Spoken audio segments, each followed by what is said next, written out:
Olá, meus queridos irmãos e amigos, uma boa noite na paz de Cristo Jesus. Mas vós sois a geração eleita, sacerdócio real, nação santa, povo adquirido para proclamar as virtudes daquele que vos chamou das trevas para a sua maravilhosa luz. Que prazer, que alegria, querido pastor, esposa de pastor, líderes missionários, missionárias, pai, mãe, crianças, adolescentes, meu abraço a todos, meu carinho e minha gratidão à irmã que pede like, ao irmão que compartilha, os grupos que compartilham. Como é bom ter as mãos para proclamar a palavra do Senhor, os pés para levar as boas novas de salvação. Que nós sejamos instrumentos da paz, instrumento do amor, instrumento de levar a mensagem que muda a vida e que edifica a vida, que transforma a vida. Esse é o nosso objetivo. Comigo, o professor César, pastor Luiz, pastor Adalberto, Carlos, Ismael e Emael, ali de Campo do Jordão. Ele vai estar pregando a palavra de Deus no evento aqui com a juventude. Os obreiros querem recebê-lo, amém? Muito bem. Comigo, Daniel, na filmagem. Somos a EBD Online para abençoar a sua vida em nome de Jesus. Vamos orar com o pastor Carlos, iniciando. Senhor, meu Deus e meu Pai, nós queremos te agradecer por mais uma aula, que o Senhor possa usar o teu servo, que tem sido voz para a nossa nação e também para outros lugares aonde o Evangelho tem sido pregado e precisa ser ensinado. Usa o teu servo mais uma vez neste assunto tão importante e que a sua palavra esclareça tudo o que nós precisamos. Esse é o nosso pedido, em nome de Jesus. Amém. Muito bem, a nossa lição está baseada neste livro, mais uma lição. Esse é o segundo ou terceiro trimestre? Terceiro trimestre, aqui ó, bem aqui Daniel, José Gonçalves, a igreja em Jerusalém. Pastor José Gonçalves é um escritor, um exímio escritor, erudito, pesquisador da Bíblia, professor, acima de tudo um servo de Deus, um homem de uma capacidade gloriosa. E também quero registrar que o conheço, é meu amigo, e ele é pastor de igreja, bem casado, de um caráter ilibado, dedicado à pesquisa da teologia pentecostal, com vários livros escritos pela CPAD, também por outras editoras. Então vale a pena ouvir a mensagem dele escrita, vale a pena atentar para a sua teologia escrita, que vem com o objetivo de edificar, solidificar o povo de Deus. E é com este homem que nós seguiremos aí 3 meses, não é isso? Estudando a palavra de Deus. E você pode adquirir esse livro em qualquer loja da CPAD, ok? Temos aqui também a lição, que é extraída do livro e cujo conteúdo é totalmente da palavra de Deus. Então, qual é a lição desse trimestre? Lição de número 1, a igreja que nasceu no Pentecostes. Primeiro ponto, a igreja, a natureza do Pentecostes bíblico. Segundo ponto, o propósito do Pentecostes bíblico. Terceiro ponto, características do Pentecostes bíblico. Então nós temos 3 pontos onde estaremos estudando sobre a história da igreja, ok? Antes de nós começarmos, como aqui é uma aula, mas não é aula, quero dizer para vocês, isso aqui, eu quero logo dizer para você aqui, que está entrando aqui, que é iniciante, que é novo. Nós aqui usamos a Bíblia primeiramente, nós fazemos a exegese, a hermenêutica teológica do texto, aí depois é que a gente segue com as explicações dos pontos, não é isso?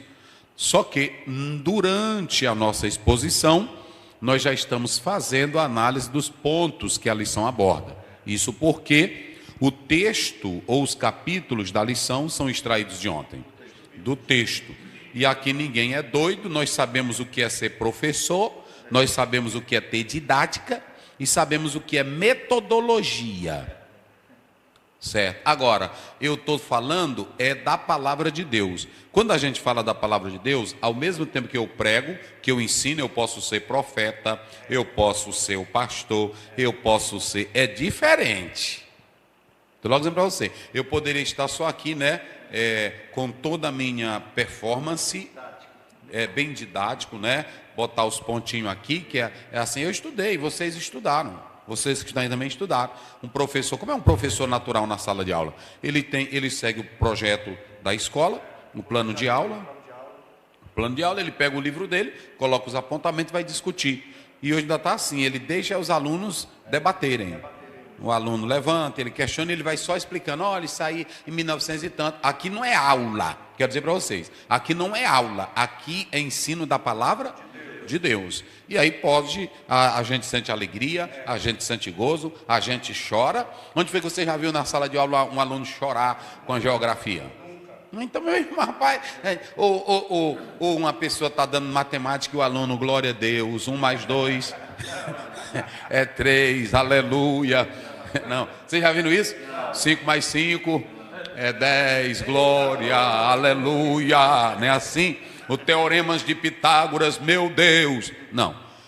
Pode acontecer que um rapaz que é crente, ou uma moça, ou um irmão, esteja numa aula e o professor dando geografia e ele lá sentado, meu Deus, Deus te glorifique, que o Senhor é o Criador do universo, né? Isso pode acontecer. Então não misture, não.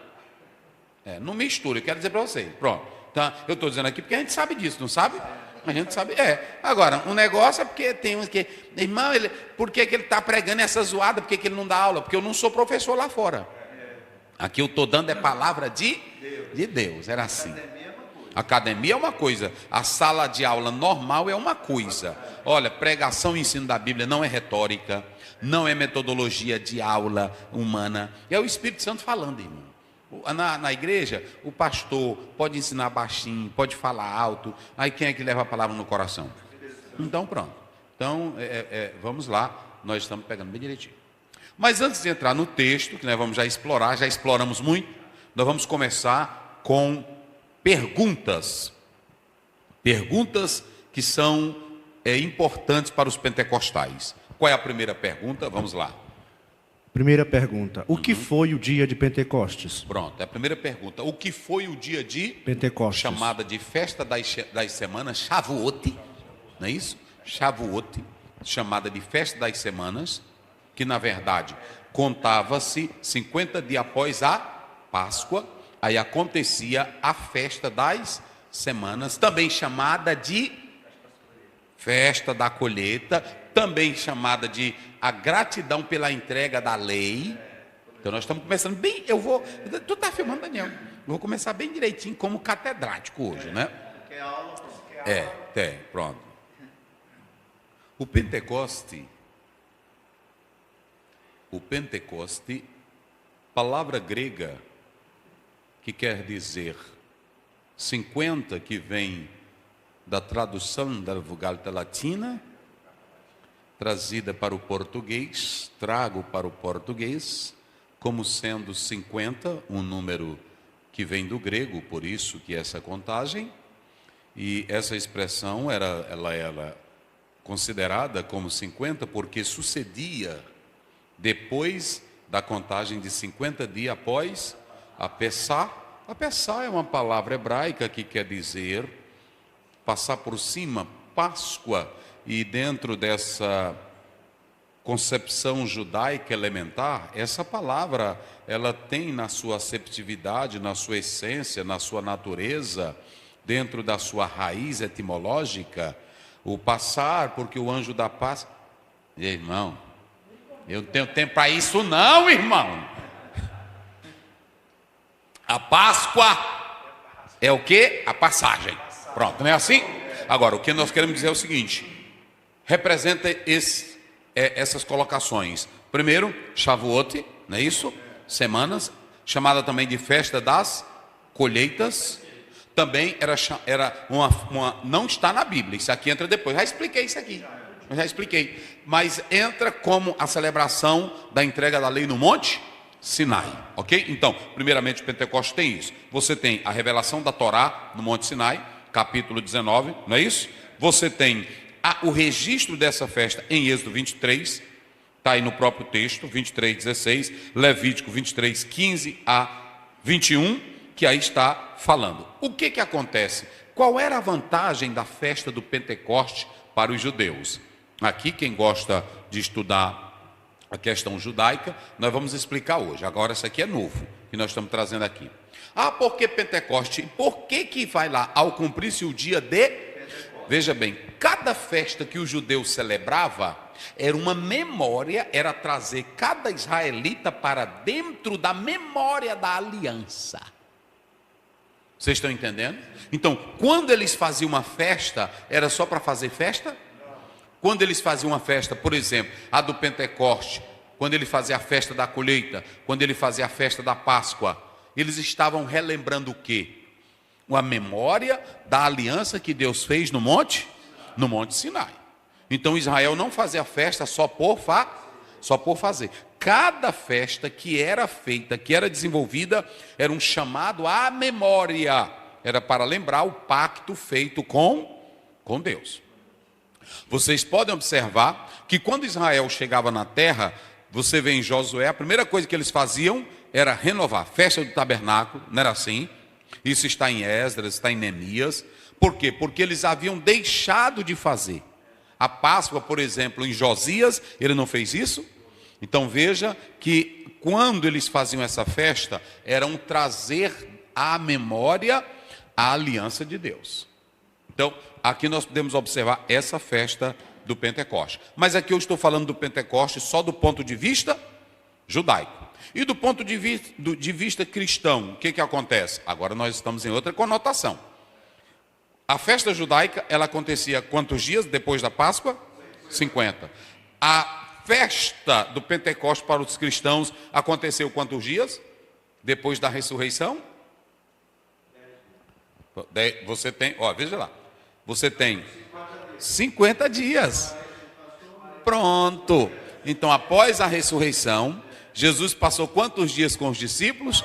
40. E aí ele mandou ir para o Pentecoste, Jerusalém. E aí quantos dias depois o Pentecoste desceu? Então a partir de agora começa um Pentecoste. Zé Gonçalves fala na lição, em um dos pontos, ele diz, é cristocêntrico, não é assim? E é escatológico, porque nos últimos dias. Mas é cristocêntrico por quê? Porque está ligado à morte e à ressurreição de Cristo. Então, já o Pentecoste para os judeus em Cristo vai ter uma nova conotação.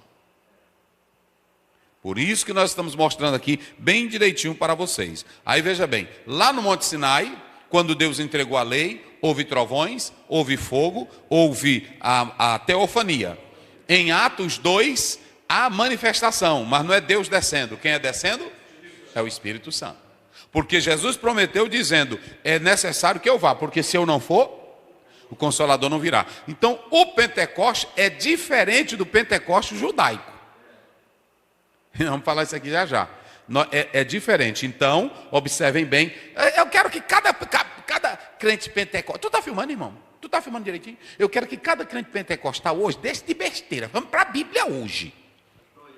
Fala isso, senão o povo não escuta. Isso é tão forte na tradição hebraica, que diz que lá no Sinai, a voz kol em hebraico, diz que até as crianças entenderam o que Deus falou. Pronto. Então veja bem, tem 3 marcas no Pentecoste para o cristão. Primeiro, acontece depois da morte e ressurreição de quanto? De Jesus. Quantos dias? 50 dias, não é isso? Segundo lugar, nós estamos vendo aqui que é o cumprimento da descida do Espírito Santo. E em terceiro lugar, uma nova era do Espírito, porque o Espírito Santo no Velho Testamento, o que ele fazia? Como é que ele atuava? A teologia do Espírito Santo, chamada de pneumatologia, nós temos ela no Velho Testamento. Isso é de praxe, quem fez curso teológico, aí vai ver assim, teologia do Espírito Santo no Velho Testamento, teologia do Espírito Santo no Novo Testamento. Como era no Velho Testamento? Como é? Vamos lá, vocês aí podem me ajudar. Como era a atuação do Espírito Santo no Velho Testamento? No Velho Testamento, o Espírito Santo atuava de maneira limitada, separando e capacitando homens para uma função específica por determinado momento. Profetas, reis, sacerdotes.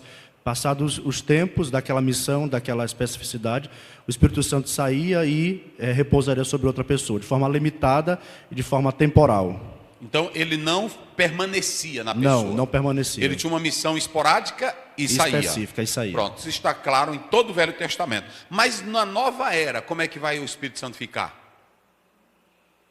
Estará em vós. Ele vai estar em nós. Ele não vai acompanhar, ele vai estar, ele vai habitar. Então, o tempo hoje é melhor do que o velho ou não? É melhor. E por que eu quero voltar ao Monte Sinai? Por que os crentes querem voltar ao sistema velho?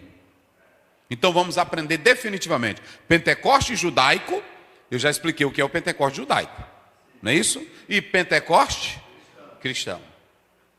Pentecoste judaico e Pentecoste cristão. A segunda coisa que nós podemos ver, quando se deu o nascimento, se deu, né? Se deu. Quando se deu o nascimento da igreja? Aqui é outra pergunta. Por quê? Na lição do pastor Zé Gonçalves, nós temos, a igreja nasceu no dia de Pentecostes. E um dia eu vi um teólogo dizendo que a igreja não nasceu no dia de Pentecostes. Dizem que quando furou do lado de Jesus, saiu sangue e água, e ele disse que ali nasceu a igreja. Mas veja bem, é só uma questão de análise textual. Primeiramente, nós temos o dia que a igreja nasceu ou quando ela foi inaugurada, em Atos 2? Crê na inauguração em Atos 2. Então vamos lá. Aí nós temos a ideia de que a igreja, ela nasce na cruz com Cristo. Quando ele diz, eu edificarei a minha igreja. Mas no resultado, ou no fritar, como é que eles dizem? No frigir dos ovos. No frigir dos ovos, dá tudo a mesma coisa. Porque preste bem atenção, quem é que edifica a igreja com o seu corpo? Quem é que manda o Espírito Santo? Pronto, então o que nós temos aqui? Nós temos a igreja nascendo em Cristo. Em Atos 2 nós temos os dois momentos ao mesmo tempo, porque não é separado. A igreja, ela nasce como instituição visível. Em Cristo ela nasceu como instituição potencializada. Vamos dar um exemplo. Jesus nasceu em Belém, mas o fato dele nascer já inaugurou o ministério dele? Não. Quando é que inaugura o ministério dele? Depois do batismo. Então veja que nós estamos mostrando bem, eu estou até devagar. Não estou? Só para mostrar. Então aqui vocês estão vendo, para a gente pegar bem direitinho, para não ter mais dúvida. Pronto, para não ter mais dúvida. Em Atos 2, nós temos duas coisas. Nós temos o nascimento da igreja e a inauguração. É quando ela se torna, como ele falou aqui. Quando é que ela se torna pública? Quando a igreja se levanta e começa a pregar e quase 3.000. Aí, ali já tem a inauguração da igreja. Mas o nascimento dela se deu na cruz e a capacidade e a inauguração e o surgimento vem com a morte de Cristo, mas ali em Atos 2 você tem revestimento e você tem a igreja visível agora atuando na terra. Ok? Pronto. O que é teofania? Não é isso? Essa daí... sim, deixa eu dizer uma coisa aí. No livro do pastor Zé Gonçalves, ele fala de três tipos... de três colocações da igreja em Atos. Ela é teológica, ela é geográfica e ela é histórica. Ela é, vamos lá, ela é o quê? Teológica, geográfica e histórica. Pronto. Quando se fala da igreja geográfica, é porque ela está onde? Em Jerusalém. Pronto, ela está em Jerusalém. Pronto. E quando se fala teológico, é porque a Bíblia diz, e o Espírito Santo desceu sobre ela e todos foram cheios. E aí você pode observar que é teológico, porque como é que Deus vai fazer Israel nascer? Ezequiel 37. Dois tipos de restauração. A restauração política, que já aconteceu, e a restauração espiritual, que ainda vai acontecer. Por isso que teve um teólogo aí, eu não vou citar nome, porque eu não sou de debate, que diz que o Israel de lá não tem nada a ver com o Israel da Bíblia. Tem, porque não pode haver rompimento com o processo histórico. Vocês entenderam? Nós vamos até ver que o Atos 2 não rompe com o Pentecoste do Velho Testamento. Rapaz, é cumprimento. Então, se é cumprimento, não é rompimento. Então, os judeus são o povo da promessa. Jesus disse em João 4, a salvação vem dos judeus. Então, quando Jesus vem, ele rompe com tudo, acaba com tudo? Não. Então, o judeu que está lá, ele tem ligação profética. A questão é, pode falar. Fala aí, tem que falar no microfone, senão o povo não escuta. Ele não é da ruptura, ele é do cumprimento. Do cumprimento. E isso por quê? Porque nós podemos analisar, nós podemos entender e analisar claramente que tudo que está na Bíblia é entrelaçado, é interligado. Então o que está no velho é cumprimento, não é rompimento. Então vamos parar com isso, gente. Vamos parar com isso. Então vamos lá. Nascimento teológico, não é isso? Pronto, né? Aí depois nós temos aí o nascimento o quê? Geográfico, já falamos, em Jerusalém. Teológico e histórico. Histórico é porque ao cumprir-se o dia de Pentecostes. Rapaz, está bem fácil. Todas. Então nós temos aí, em primeiro lugar isso. E quando você olha para histórico, está relacionado à festa judaica em Jerusalém. Pronto. O que é teofania? Está bem aqui. Puxa bem. Isso aqui é a coisinha bem fácil. Cadê? Teo é o quê? Deus. Fania. Manifestação. Pronto, só isso. É a manifestação visível de Deus. Agora, quando Deus se manifestou no Monte Sinai, ele se manifestou visível? Sim. Ouviram a voz dele? Viram os trovões? Viram os relâmpagos? E tudo eu falei, quinta-feira eu preguei aqui na igreja, relâmpagos, trovões, vozes, falam do quê?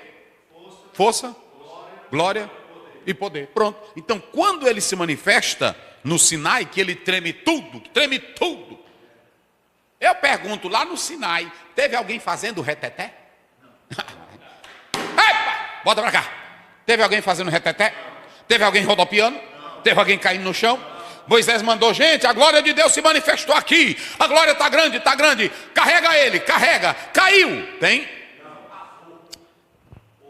Houve pavor. E eles disseram, Moisés, esse Deus. Pavor e temor. Eles viram a santidade de Deus, eles viram a grandeza de Deus, eles viram que Deus merece respeito, reverência e adoração sincera. Irmã, a pessoa está, né? É fácil na igreja, né? Ouvir uma música, 500 graus de poder, não é assim? Isso é fácil. Agora eu quero ver tu saber que ele é tremendo. Fala aqui, não vou ouvir. Bora.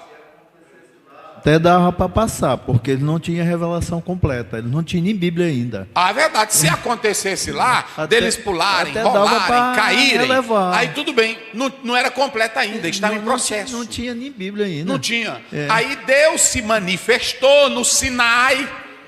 No Sinai teve o quê? Vamos lá, fogo, glória, poder, autoridade, assombro, limite. Deus disse assim, bota o limite para que eles não ultrapassem para cá, senão morrem. Deus queria mostrar para cada israelita o quanto ele era poderoso, santo, digno de honra, de louvor. Eu vou dizer, tu está filmando, Daniel? Bora para cá. Se todo pentecostal soubesse quem é Deus e atentasse para a santidade, não ia brincar, não teria pastor sem vergonha, crentes em reis sem vergonha, fazendo rodopiar aí, pedindo pix por telefone e pedindo coisa para Deus usar. Toda essa palhaçada cairia por terra. É interessante observar que no monte havia limites e todo aquele que ultrapassasse aquele limite deveria ser morto. Isso. Então a gente percebe justamente isso, que não pode ultrapassar os limites da glória, da presença, do mover de Deus. Mas por que o povo não aprende isso? Por que o povo não aprende isso? Aí acha ruim quando o pretinho aqui quer falar a Bíblia. E olha para cá, eu não vou deixar de pregar a Bíblia para agradar homem, para agradar sistema, para agradar grupo. Eu vou pregar a palavra de Deus. Nem que eu não seja convidado, nem que eu não seja. Porque para pregar eu prego em qualquer lugar. Sim ou não? Agora, para mim, com essa, de maneira nenhuma. Queria falar? Volta lá. Em todos os momentos da Escritura, pastor Osiel, todas as maneiras, todos os momentos que Deus se manifesta com a sua presença, o primeiro senso que a presença gera nas pessoas é a reverência, o sentimento de constrangimento e a noção do arrependimento. Nunca foi manifestações histéricas, mas foi levando pessoas ao chão, ao reconhecimento, ao quebrantamento. E veja bem, vou pegar aqui o gancho dele.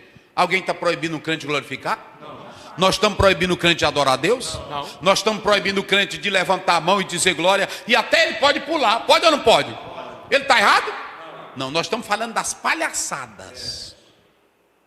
Nós não estamos falando, nós estamos falando que um crente quer tomar. Quem é que não sabe, irmão, que um crente tomado pela alegria do Espírito Santo, ele pode bater uma palminha, pode ou não pode? Ele pode, eita Jesus, ô glória, pode ou não pode? Ele pode até saltar, sim ou não? Mas escândalo histérico, ele não faz. Não é assim? Nós não estamos aqui, pronto. E eu vou já falar quando nós chegar lá. Vamos lá. Qual é a outra coisa? Sim, aí eu falei teofania, não é isso? Teofania, está aí, né? Teofania. Teofania, vamos observar. Então nós já falamos. Quando você olha para Êxodo 3:2, o que foi que Moisés viu ali? Uma teofania, não é isso? Quando você Êxodo 19, o que temos ali? Uma teofania. A manifestação do anjo do Senhor é uma teofania. Então pronto, era a manifestação visível. Pronto. Agora, nós vamos já chegar lá. Quando nós vamos para Atos 2, nós temos teofania? Sim, nós temos teofania. O que nós temos lá? Línguas repartidas como? Fogo, o que mais? Vento, o que mais? Som. Ali nós temos a manifestação do Espírito Santo de modo teofânico. Ok? Vamos lá. Isso, visível e audível. Depois? O que é o batismo com o Espírito Santo? O que é o batismo com o Espírito? Crentes pentecostais, me escutem pelo amor de Deus. De Palma, José Gonçalves, Greg Kern, Stanley Orton, Antônio Gilberto, quem mais? Me ajuda, Mai Perma, Dona Guin, aquele outro rapaz, Robert Menzies, tudo fala do batismo com o Espírito Santo. Mas eu não preciso só deles, eu preciso da Bíblia. A Bíblia fala? Fala. Então pronto. Não é assim? Acabou. Agora vamos lá. Mas pastor Ziel, o que é o batismo com o Espírito Santo, pastor Ziel? Esse aqui nós vamos ler rapidinho, rápido. Pega aí, Mateus 3:11. Vamos lá, corre. Mateus 3:11. Isso.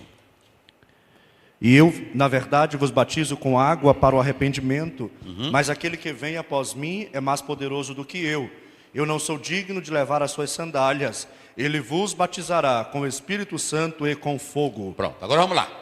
Nós temos 4 colocações. Escutem pentecostais, que não é pentecostal, escutem. Nós temos 4 colocações sobre o batismo. Onde é que eu estou? Eu tenho 4 colocações sobre o batismo com ou no Espírito. Pronto. Primeira coisa que eu vou falar. 1 Coríntios 12:13. Leia aí, rapidinho. Os que são da outra linha, que não creem no batismo, dizem que na hora que a pessoa aceita Jesus, inicialmente ele já é batizado no Espírito. O Espírito está nele. Vamos lá. 1 Coríntios 12:13. Pois todos nós fomos batizados em um Espírito, formando um só corpo. Isso. Quer judeus, quer gregos, quer servos, quer livres, e todos temos bebido de um Espírito. Então pronto, vamos lá. Quando o crente aceita Jesus, o Espírito Santo já está nele? Quem é que convence ele do pecado, da justiça e do juízo? Então nós podemos dizer que ele é batizado mesmo no Espírito. Batizado para a unidade do corpo. Quem é que faz a junção? Efésios 4. Então também não está errado. O pentecostal crê. Eu creio que nós somos envolvidos pelo Espírito nesse tipo de batismo, que é a formação do corpo, a unidade do corpo. Então nós também não descartamos. Então, primeiro batismo, nós acreditamos. Sim ou não? Pronto. Agora, segundo batismo que nós podemos ver aí. Vamos lá. Nós vamos ver aqui agora a palavra de Deus. Primeiro, nós já lemos 3:11. Esse é o batismo na imersão, quando... o do corpo é 12:13. O de poder, o de promessa, é Mateus 3:11, que é o batismo para... O Espírito Santo confirma. Pronto, o Espírito Santo entrando para poder. Mas recebereis? Poder. Eu achei interessante um debate, Sayão mandou o link e eu vi, e ele disse, perguntava se ele cria no batismo do Espírito Santo ainda hoje. Ele disse assim, apesar de eu ser tradicional, ele dizendo, exegeticamente, hermeneuticamente, no texto grego, é impossível você rebater essa realidade. Não tem como. Então, em primeiro lugar, batismo no envolvimento do corpo. Primeiro, batismo como capacitação divina, mas recebereis poder. E aí você tem aqui o batismo que também te dá os dons. Está aí.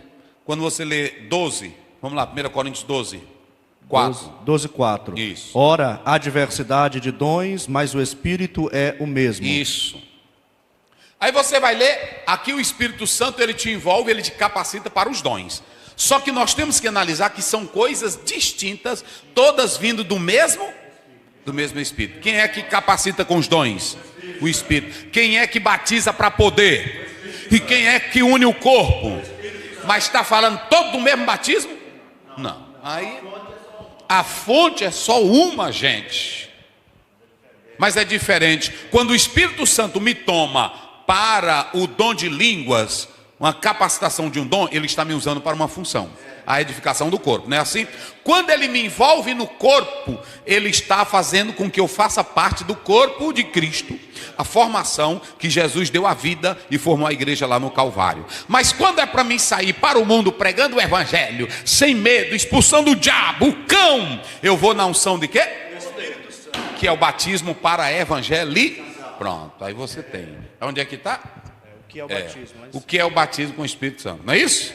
Então pronto. Aí tem a quarta coisa que eu falei. Aí o Espírito Santo, ele também te batiza para te levar à adoração em línguas estranhas. 4 propósitos que nós temos que entender. Aí, quando o Espírito Santo me leva à adoração em língua, vamos lá rapidinho, para tu ver. Isso. 14, né? 2. Porque o que fala língua estranha meu Deus, não fala aos homens, Sim. senão a Deus. Pronto. Porque ninguém o entende e em espírito fala de mistérios. Ninguém o entende e em espírito fala de mistério. Aqui, vamos fazer a distinção. Em Atos 2, eles falaram em línguas adorando, mas a evidência, quando eles falaram, é que eles foram batizados. Em Corinto, Paulo não está tratando da língua como batismo de sinal. Ele está tratando da língua como uma forma de adoração Mas o apóstolo São Paulo, que é aqui que eles me batem, é aqui que os pentecostais me criticam, mas porque não conhecem a Bíblia mesmo de verdade. Quando Paulo trata do Pentecoste, da língua estranha para adoração, aí ele diz assim, quem ora em língua fala em mistério com quem? Então, quando eu falo em língua, é em mistério para tu? Não.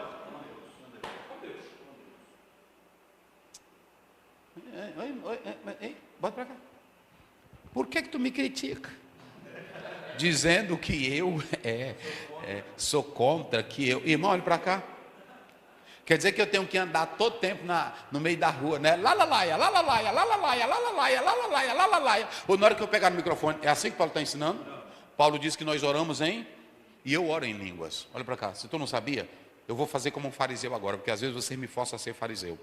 Paulo diz assim, fariseu que eu estou falando, é a postura de querer dizer o que faz no oculto. Porque Jesus diz que o que tu faz em oculto, só teu pai sabe, ele é quem vai te recompensar.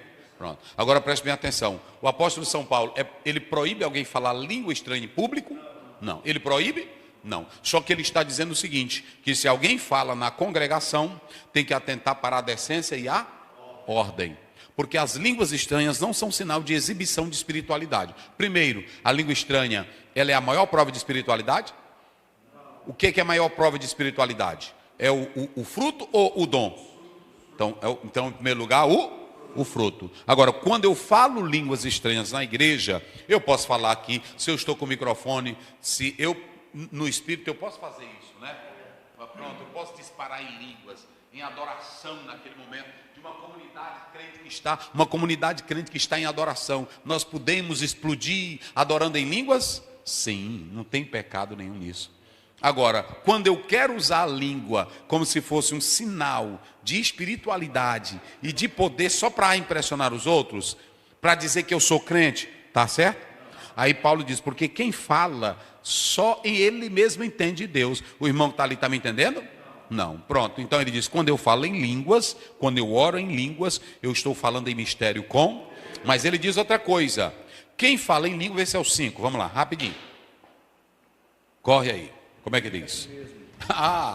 O que fala língua estranha edifica a si mesmo. Então há 2 propósitos na língua estranha. Meus irmãos pentecostais, vamos lá. 2 propósitos na língua. Qual é o primeiro que tu já aprendeu hoje? Qual é o primeiro? Vamos lá. Qual é o primeiro que tu disse? Pronto, edificar a si mesmo. E o segundo? Intimidade com Deus. Eu sou fortalecido quando eu oro ainda que eu não entenda, mas eu estou sendo edificado. Esse é o propósito. E quando eu falo línguas, a Bíblia diz que os gentios e os outros lá que ouviram, como pode isso? Nós ouvimos falar as grandezas de... Então quando eu estou orando em línguas, ore em língua, meu irmão, fale línguas, mas fale com sinceridade. Eu já falei de um pregador que ele pregava e chamou os crentes à frente para Jesus batizar com o Espírito Santo. E aí ele botava a mão, e aí os crentes não eram batizados, e ele começou a falar a língua caturiana. Aí os irmãozinhos começaram, caturiana. Olha, caturiana. Aí era coisa indígena, o que é que eu quero com caturiana, irmãos? Caturiana. Eita Deus. Onde é que eu fiquei aí? 4. Não é 4 tipos, né? É 4 tipos? Hã? Isso, 4 evidências. Isso. Nós falamos batismo no corpo de Cristo. Falamos batismo de poder. Esse batismo de poder tem 2 objetivos. Quais são os 2 objetivos? Evangelizar. Capacitar, não é isso? E aí nós falamos aqui que esse batismo, ele me leva também a falar em línguas estranhas, que é uma adoração viva para com Deus, ok? E aí nós temos provas bíblicas. Os discípulos em Atos 2:4 falaram em línguas? Cornélio, o pessoal lá na casa lá, falaram em línguas? Os discípulos de Éfeso falaram em línguas? E a Bíblia diz que todos somos batizados no mesmo Espírito. Então quem é que faz o crente falar língua? Quem é que faz o crente estar no corpo de Cristo? Quem é que faz o crente ter poder? Quem é que faz o crente adorar em línguas? Então pronto, rapaz. É ele que concede, te aquieta. Agora se tu não fala, deixa de besteira. Tem um bocado aí que é seco. É porque o Espírito Santo, da irmã que diz, o irmão fulano de tal é doutor em pneumatologia. Olha, tu está filmando? Tem ninguém doutor em pneumatologia. Pode acabar com isso. Nem Stanley Orton, nem o Roger Stronton, nem o Greg Kenner. Ninguém é doutor no Espírito Santo. Ninguém. Olha aí, João 3, eu vou te mostrar a Bíblia. Porque tem crente hoje que quer, como falou aqui o pastor, ele quer catequizar o Espírito Santo, ele quer ensinar o Espírito Santo, ele quer até dizer quem é e como é que ele trabalha. Tu sabe de nada. Bora. João 3:8. 3:8. O vento assopra onde quer, ouves a sua voz, mas não sabes de onde vem, nem para onde vai. Assim é todo aquele que é nascido do Espírito. Explica quem é nascido do Espírito. Hein? Ele faz o que ele quer, ele age como quer. Eu entendo o Espírito. A lógica para o Espírito Santo. Então olha para cá, você que fica no texto grego, isso aqui, tu sabe de nada do Espírito Santo, rapaz. Filipe está no maior avivamento em Samaria, de repente o Espírito Santo diz, deixa tudo e vai para um lugar deserto. Explica isso. E hoje nós não entendemos isso. Não é isso? Ele leva para onde ele quer. Para onde quer, faz o que ele quer. Não é isso? Pronto. O que mais agora? Onde foi que eu fiquei agora? O que é uma igreja como comunidade? Profética. Vocês se lembram? Lá em Números 11, não é isso? 11, 29, né? Vê aí. Vamos lá.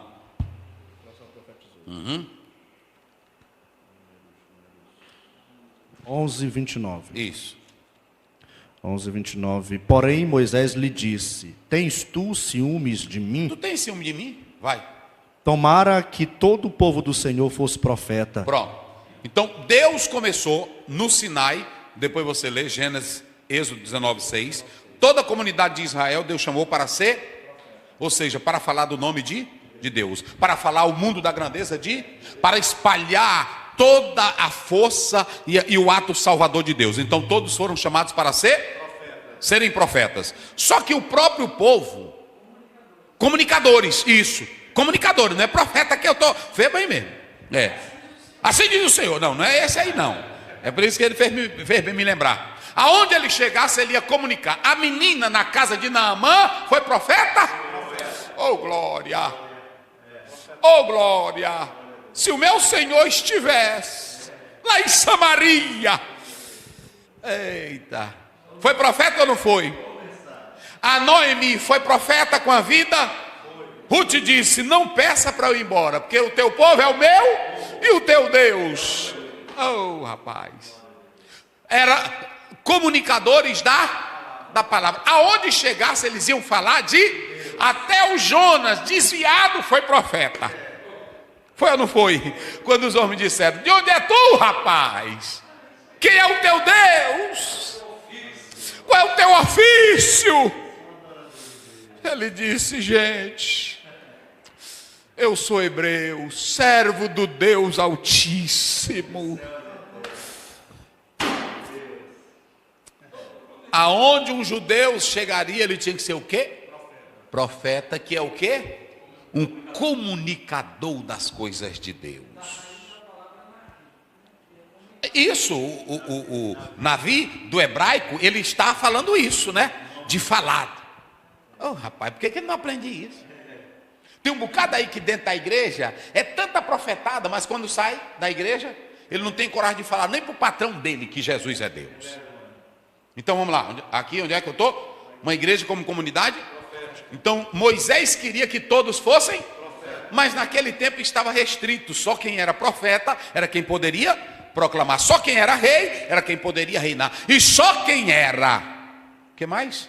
Sacerdote era quem poderia oferecer sacrifício. No Novo Testamento, com a morte de Cristo, Jesus diz agora em 1 Pedro 2: vós sois nação santa, sacerdócio.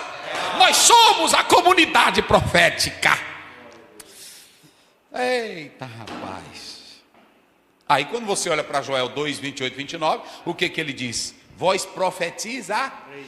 Eita, é por isso que hoje, irmãos, pentecostal, aí tem irmão que fala: aqui só prega quem é catedrático. E aí, os pentecostais não, aqui prega quem está no espírito. Aqui prega, aqui não tem negócio. Outra coisa, pastor, eu fico pensando, eu não sou, eu sou pentecostal, mas para conhecer a teologia católica, eu comprei todos os livros da teologia católica e fui ler.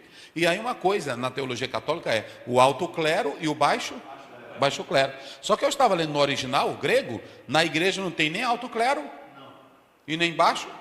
O pastor que está no púlpito, quem é que dirige ele? E o crente que está na igreja, quem é que dirige ele?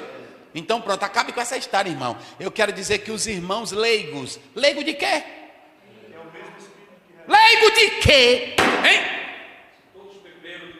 Se todos beberam, agora se é assim, não, o irmão aqui estudou na faculdade, ele tem a cultura dele, é outra coisa. Agora em salvação, não fale que o crente é leigo, não.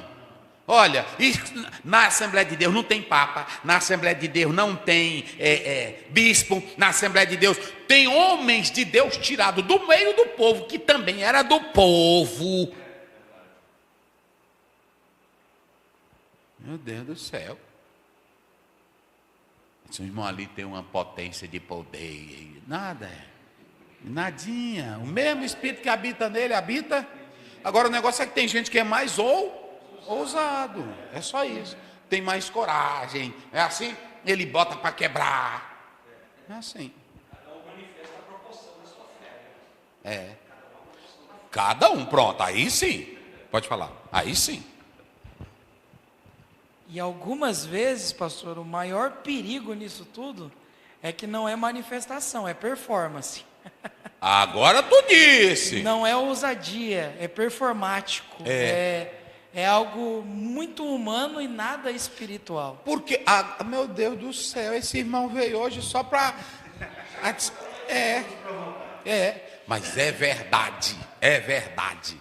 Às vezes tem irmão que pensa que é aquele pregador que está aqui, né? Aí pensa que é Espírito Santo. Não, irmão. O crente pode estar muito bem cheio do Espírito Santo sem fazer careta. Pode ou não pode? O crente pode estar como é que eu digo? Ele pode estar no óleo e ser bem calmozinho. Sentadinho. Meu Deus do céu.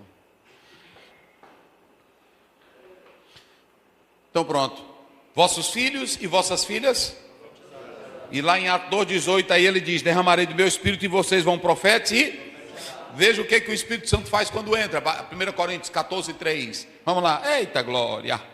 Eita glória. 14:3 de 1 Isso. Coríntios. Mas o Espírito que fala, 1 Coríntios 14:3. Isso, é isso mesmo. Mas o que profetiza fala aos homens para edificação, exortação e consolação. A profecia de um homem de Deus é para edificar, é para consolar. E é o que mais? Exortar. Pronto, vamos ser crente, vamos ser santo. Deus está conosco. Ele pega a palavra e proclama ela como um comunicador de Deus na terra. Sim ou não? Agora, no momento de adoração, num culto, não é isso? Eu posso estar num culto e eu estou orando, eu estou numa luta. Aí Deus pode tomar um irmão com o dom da profecia, não é isso? Ô pastor Zé, Deus me revela isso, isso e isso, não é assim? Pronto. Olha, o Senhor me diz assim, assim, assim. Pronto. E eu que já estou orando, eu que já estou sabendo, meu Deus, obrigado, Senhor, não é assim? Ele não sabia nada, pronto, confirmou. Aquilo ali é para me edificar. Pronto, agora, a mensagem que eu tenho que ser comunicador e profeta, que nós temos que atentar. Tem gente que pensa que a comunidade profética é um monte de crente pulando no arraial. Ei, tô cheio. Nada disso. Comunidade profética é quem proclama a palavra. Eita, meu Deus. Agora o outro. O que é ser um cristão carismático? O que é ser... parece que é John Wimber, Alice McGrath e outros falam que o problema, e aquele que escreveu Cuidados Pentecostais vem aí, esqueci agora o nome dele, rapaz. O que acontece? Carismático. Carismático vem da palavra grega charisma, que quer dizer o quê? Dom, né? É um dom. Então é aquela pessoa que tem um, tá bem aí, é uma pessoa que tem um, pronto. Só tem esse? Não está prestando não. Você está novíssimo. Hein? Tu acha? Então veja bem, quando você atenta, não é isso? Aqui ó, essa gutural grega, o pessoal fala muito ela daqui, né? Mas no início ela é meio difícil. Uns leem carisma, né? Outros leem harisma, né? Mas é carisma, tá aí, né? Por causa do acento. Ok? Mas também a colocação dele está correta. Aqui é tanto um dom, certo? Como graça.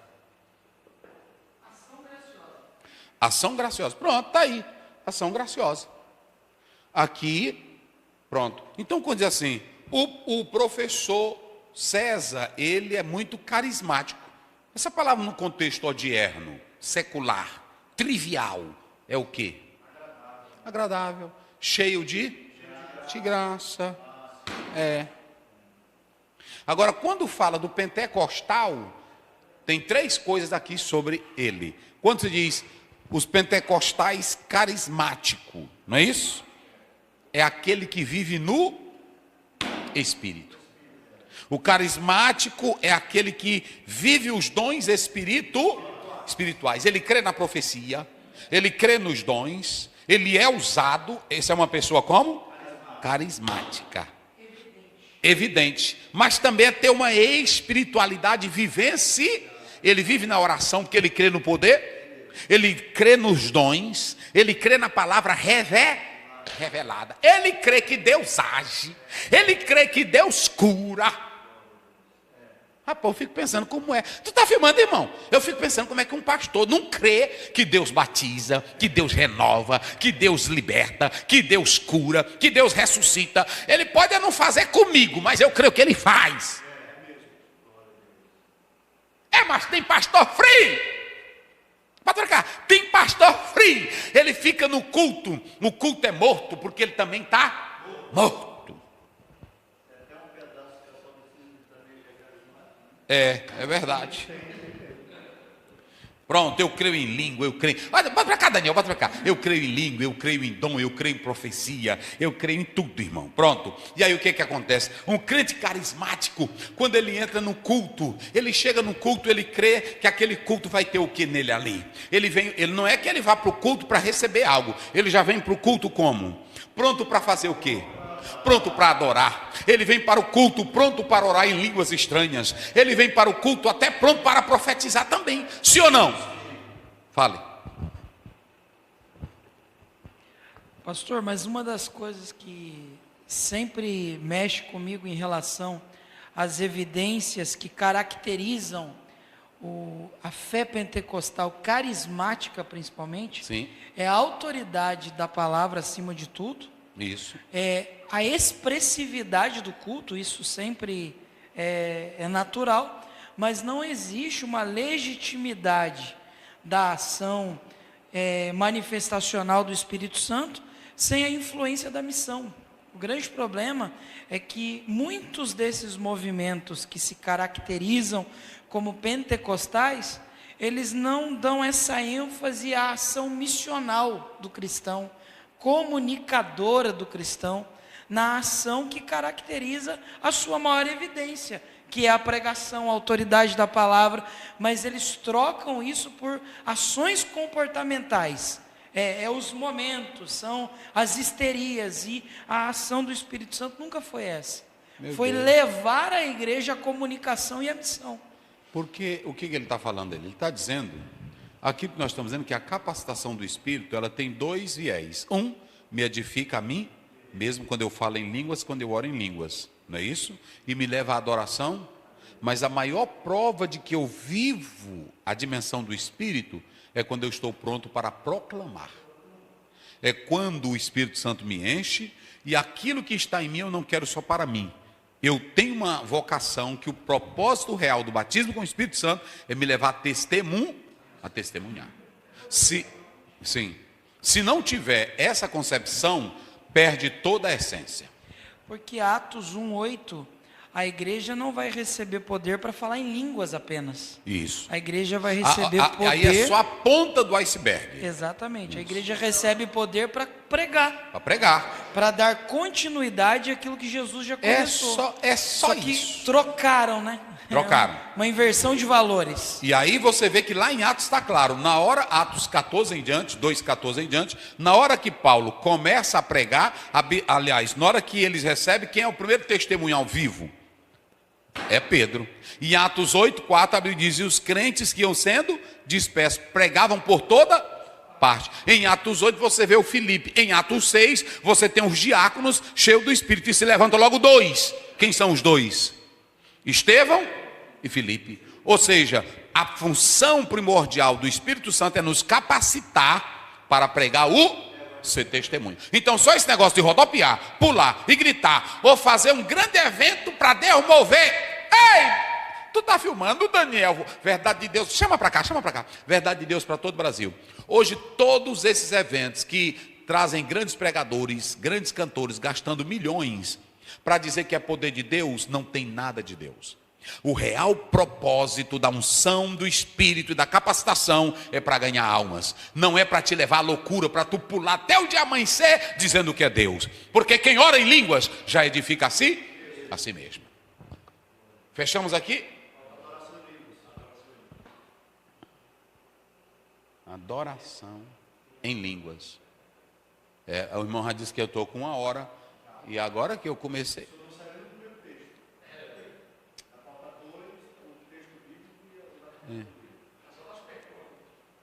Como é que nós vamos fazer?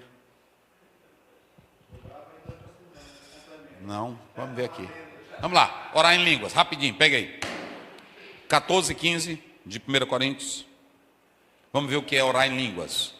Vamos 14:15 de 1 Coríntios.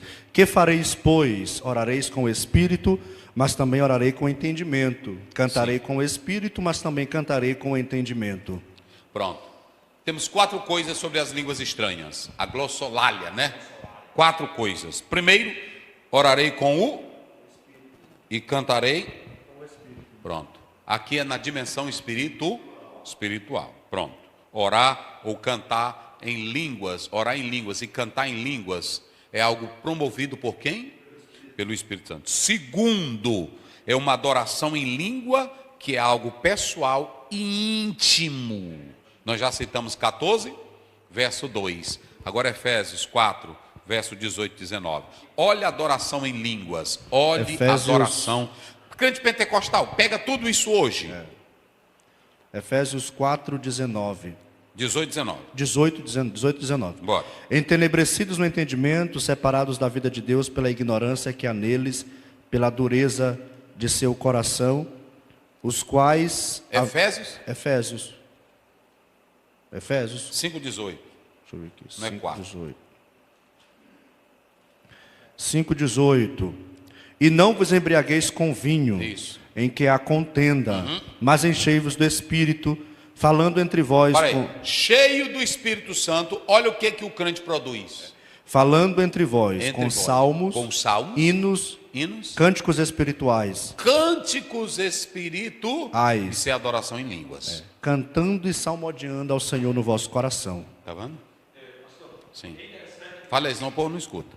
É interessante observar que ainda cheio do Espírito Santo, tudo que ele vai fazer é com entendimento, o uso da razão. Ele não perdeu...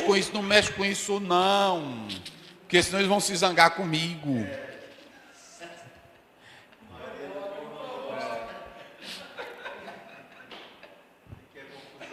Não tem loucura, gente. Meu Deus do céu. Meu Deus do céu. Olha, até anotei bem aqui, está bem aqui, para não dizer que eu não tinha anotado. Com entendimento. O crente que ora, ele ora com entendimento. Mesmo orando em espírito, Senhor Deus, abençoa a minha casa, abençoa o meu lar. Sim ou não? Ele está orando com entendimento. Quando ele ora em línguas, ele entende que ele não está sabendo o que é, mas ele sabe que está falando com quem? Mas não tem loucura nele, gente. Oh, meu Deus do céu. É sempre buscando a edificação pessoal. Aí me batem, aí querem dizer que... Ei, meu Deus do céu. Quer ver uma coisa que ele falou aí? Em quarto lugar da língua. Vocês querem ver uma coisa? Vamos ver. 14, lá do texto de Coríntios. Vamos lá. 27 e 28. Vamos lá. 14, 27 e 28. E se alguém falar língua estranha, faça-se tudo isso por 2, ou quando muito 3, e por sua vez e que haja intérprete. Mas... Para aí. Como é que diz? Se alguém falar em língua estranha, faça-se isso por 2, ou quando muito 3, e por cada vez e que haja intérprete. Me provem vocês. Eu não estou pedindo para pedir versículo, porque isso não prova. Agora, quando você olha para esse texto, há alguma legalidade de Paulo para o crente correr, para o crente quebrar banco, para o crente ficar louco? Não tem. E aqui, nesse último ponto, ele está dizendo que o culto público tem que ter ordem. Irmãos, vamos fazer o seguinte. Cadê o 28? O 28 é mais, se não houver intérprete, esteja calado na igreja e fale consigo mesmo. Esteja calado mas ele está proibindo falar em línguas? Ele diz, fale consigo, porque edifica a si. Meu Deus do céu. Estou com quantos minutos aí? 1 hora, não vai dar, porque se eu for aqui...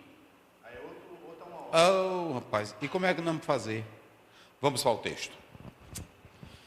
Aí depois eu... Atos capítulo 2, versículo 1 a 14. Cumprindo-se o dia de Pentecostes, estavam todos reunidos no mesmo lugar.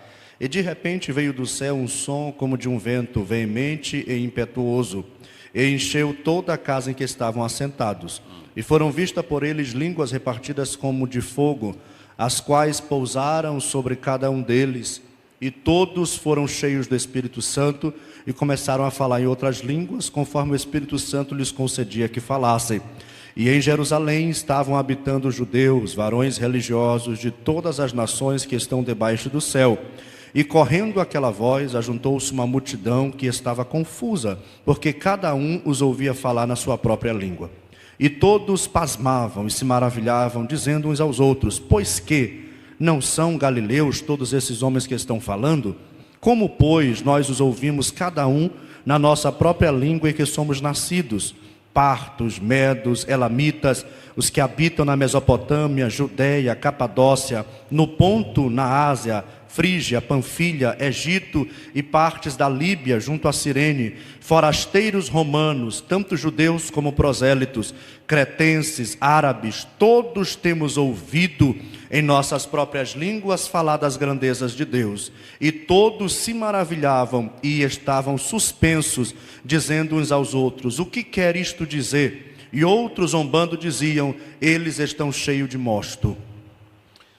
Pronto, vamos fazer o seguinte, Daniel.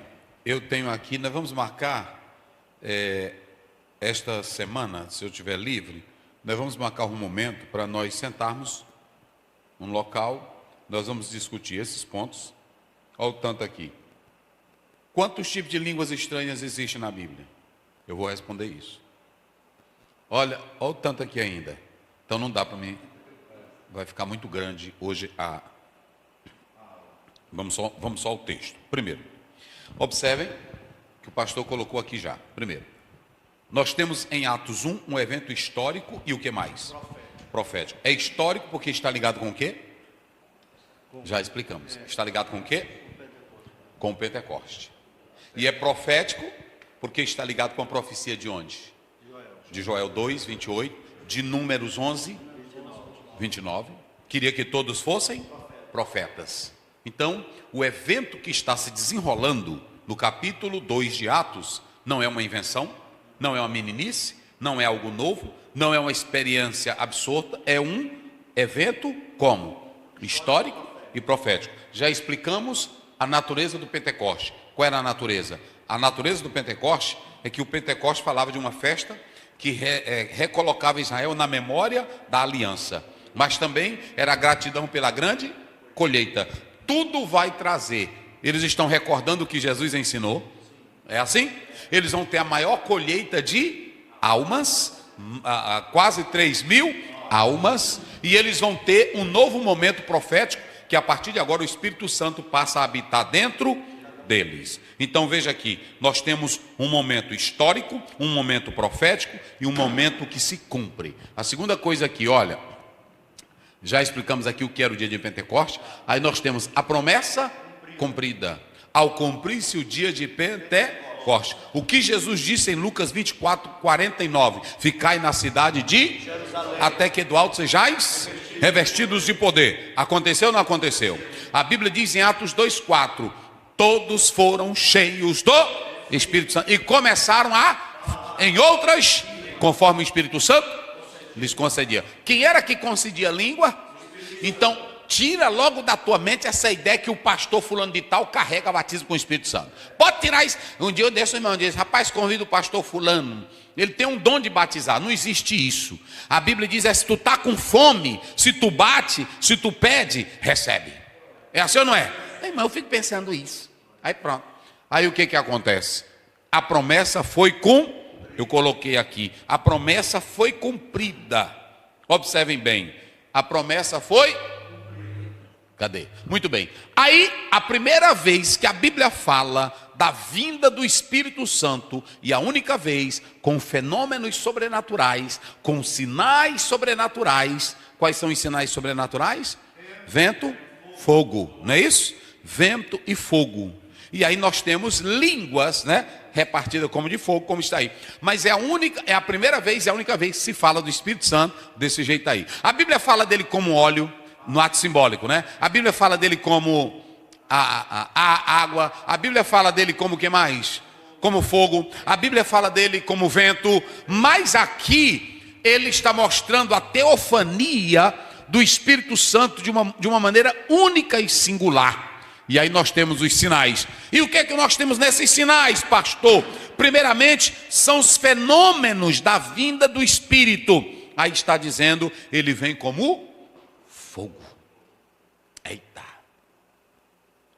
Lá no hebraico, Gênesis 1:2, quando você pega a expressão lá, a ideia é que o Espírito Santo é uma força, é uma energia criadora. Ele não é energia.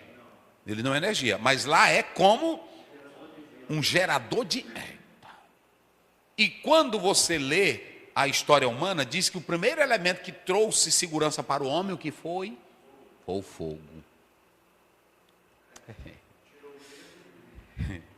O fogo trouxe segurança, o fogo tirava o frio, o fogo afugentava as feras. Está lembrado? Hein?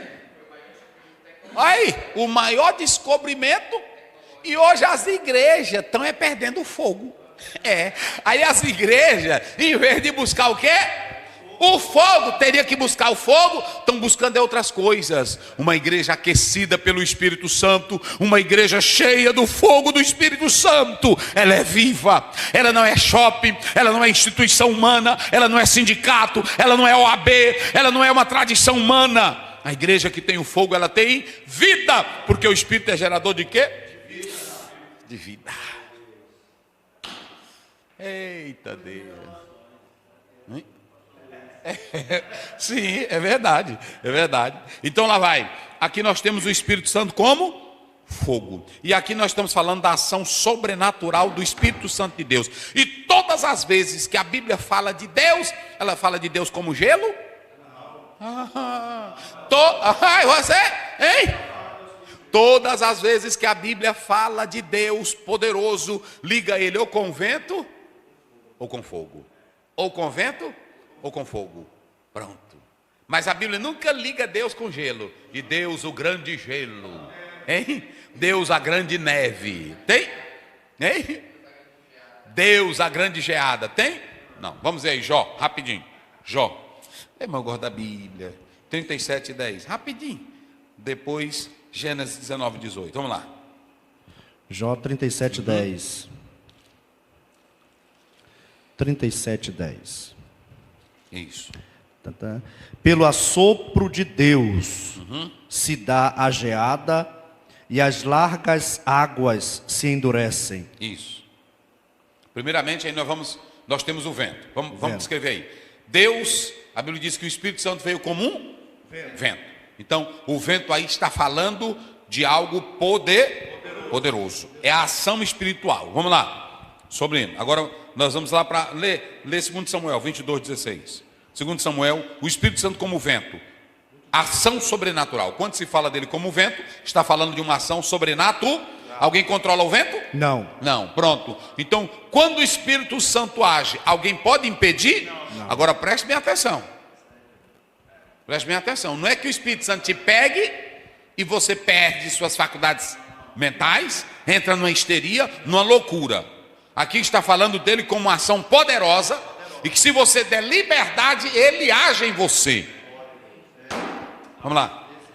E apareceram as profundezas do mar, os fundamentos do mundo se descobriram pela repreensão do Senhor, pelo sopro do vento dos seus narizes.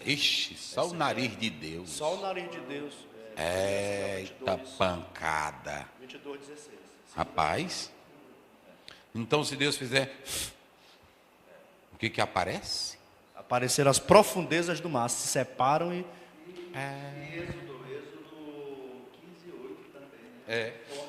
Só o nariz dele. Das suas narinas. As águas é como exército, e Êxodo 15:8. As águas como exército, elas se organizam e as do fundo elas começam a coagular como gelo, como placas de gelo. E as de cima começam a se empilhar como tijolo em cima do Baldame. É porque é Deus. E aqui o Espírito Santo. Aí nós já lemos 3:8, não foi de João? O vento sopra onde? Pronto. Quando Deus vem, ele vem com todo poder. Agora ele é fogo. E fogo é energia, é vida. Êxodo 19:18. Vamos lá, rápido. Aí tudo é teofania. Vento, fogo é teofania. Vamos lá. E aqui o fogo ele aquece. O fogo ele purifica. E o fogo também é julgamento. Pronto. E todo o monte Sinai fumegava, porque o Senhor descera sobre ele em fogo. Está vendo? E a sua fumaça como fumaça de um forno, e Pronto. todo o monte tremia. Pronto, então aqui é o fogo. Então 3 coisas que o fogo faz aí na Bíblia. Qual é a primeira? Que eu falei? Ele purifica. Depois? Aquece. Depois? Juízo. Pronto. Purificar e santificar. Ele quando entra no crente, ele purifica. É impossível um crente estar cheio do Espírito Santo.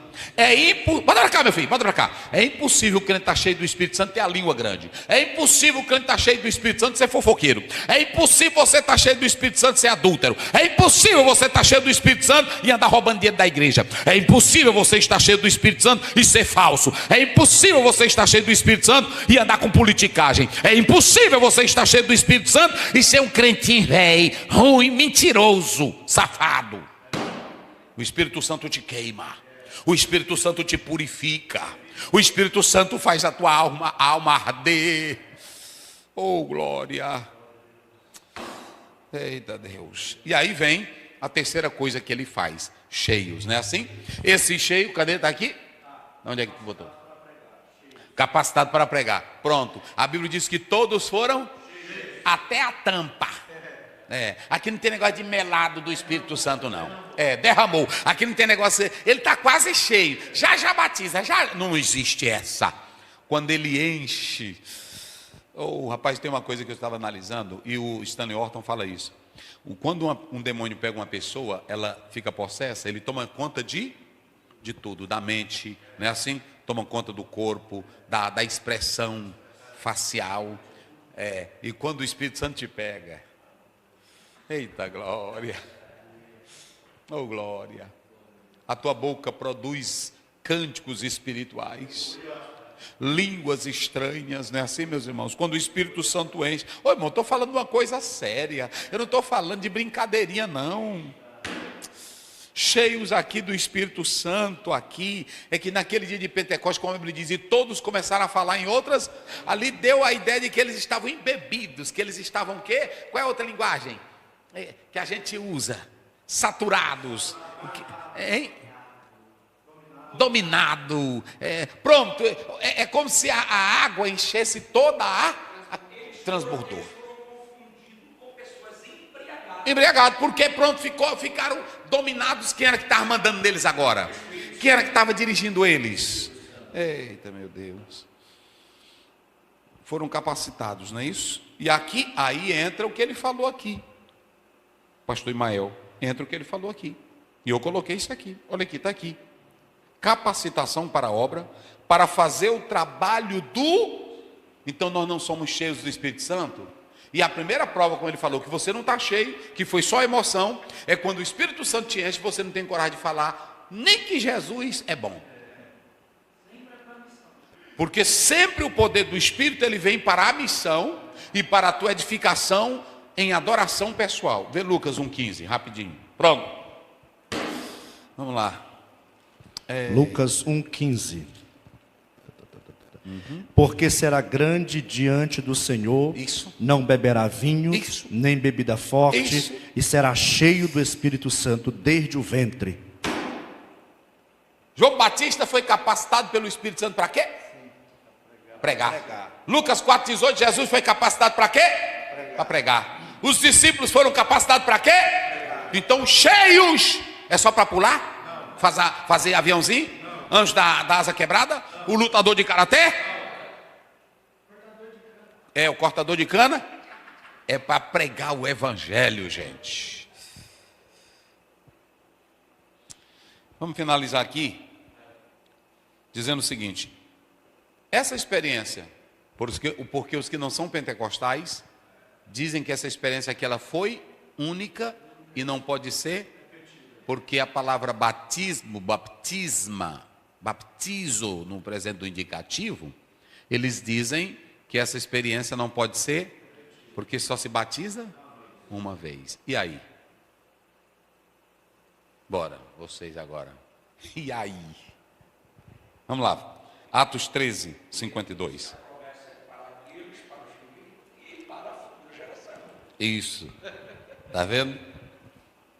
Nós queremos dizer que o batismo com o Espírito Santo é único. O crente só é batizado só uma vez, gente.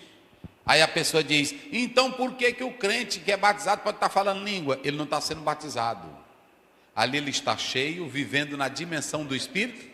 Atos 5, 13:52. 13:52. Pronto, vai. E os discípulos estavam cheios de alegria e do Espírito Santo. Aí pronto. Por que eles estavam cheios de alegria? Cheios de poder? Porque eles já estavam o quê? Cheio do Espírito Santo. Então é impossível você dizer que está cheio e não ter a verdadeira alegria. Vamos lá, 6:3, no mesmo livro. Pode ir, vai lá. De Atos Isso, 6:3. 6:3. Escolhei, pois, dentre vós, irmãos, 7 varões de boa reputação Isso. e cheios do Espírito Eles Santo. já estavam cheios, já tinham sido batizados? Já tinham sido estava cheio, então pronto. Lucas 4:1. Olha Jesus também cheio. Jesus Alegria, cheio de poder. Vamos lá. E Jesus cheio do Espírito Santo. Opa! Efésios 5:18. Não vos embriagueis, Convinho. mas Enchei-vos do Espírito então, Santo. quando se fala dessa palavra renovado, olha aí, a palavra renovado, essa expressão renovado, essa expressão cheio do poder, é denunciando uma vida na dinâmica do Espírito Santo. Não quer dizer que a pessoa vai ser batizada de novo. Quando eu estou falando em língua, eu estou sendo batizado de novo? Não. É uma experiência única, o batismo. Mas isso aqui, todo crente experimenta todo dia uma renovação, porque o Espírito está nele, língua estranha e adoração. O que mais, pastor? E o falar em língua, já falei. Eita. Então vamos fazer o seguinte, nós vamos marcar, meus irmãos, não tem, tem quantos minutos aí já? 1h20, meus irmãos. Olha o tanto de coisa que nós temos aqui. E olha o tanto de coisa aqui. Professor César, ora ao Senhor. Eterno Deus, Pai Celestial, te isso pro nosso louvamos, debate. bendizemos, adoramos o Senhor nesta noite e pela essa oportunidade. Pai, continue abençoando teu povo, dando vitória, protegendo, meu Deus, todos os teus servos e servas em toda parte desse planeta. Guarde, protege, dê vitória. Continue nos abençoando, juntamente nossas famílias. Continue abençoando grandemente teu céu, professor Pastor Zé, guardando o sangue de Jesus, usando em tuas mãos para abençoar o teu povo, para abençoar as nações. Guarde ele no sangue de Jesus, juntamente sua família, igreja, projetos, meu Deus, ministério tu concedeu ao teu servo. Continue usando teu filho grandemente para a glória e o louvor do teu nome. Nós te agradecemos. Amém. Que a graça do nosso Senhor Jesus Cristo, o amor de Deus, o nosso Pai, a comunhão e a consolação do Espírito Santo seja com todo o povo de Deus, desde agora e para sempre. Amém.